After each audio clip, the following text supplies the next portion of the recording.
Today, we are going to be talking about the #1 deficiency in the world, iron deficiency anemia. Over 2 billion people in the world have iron deficiency anemia, and sadly, most women that have iron deficiency anemia aren't told all that much that they can do about it. But there's actually a lot of important things that you should know that can really improve your iron stores. So in this video, we're going to talk about my top recommendations for improving your iron levels.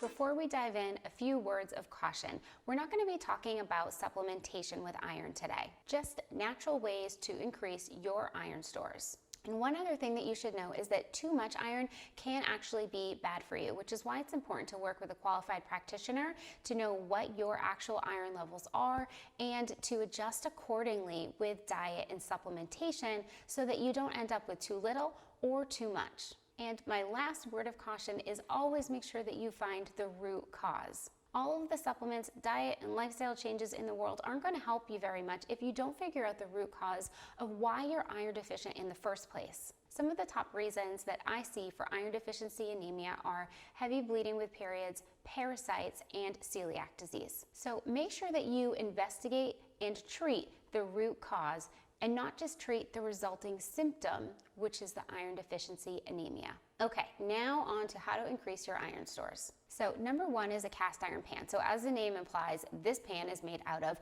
iron. When you are cooking with a cast iron pan, some of that iron is going to be absorbed into the food. So that's a really nice, easy way to increase your iron stores in your body. Cook with that cast iron pan and you'll be able to extract some of that iron into your body.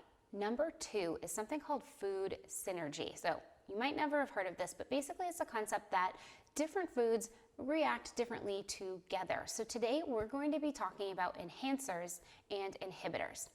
Enhancers are going to enhance the absorption of iron, where inhibitors are going to inhibit the absorption of iron.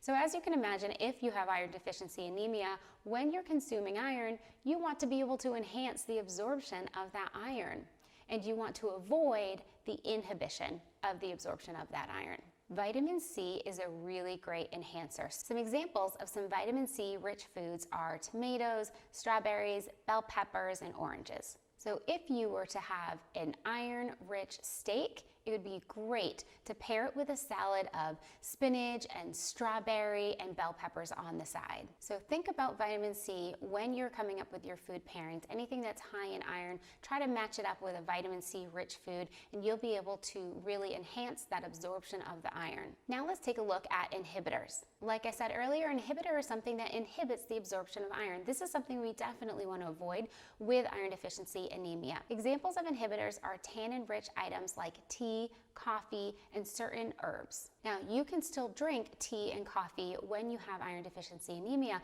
but you don't want to do it at the same time that you're consuming iron because it will block that absorption. You're going to want to spread this out by a couple of hours. So let's say you're eating that iron-rich steak.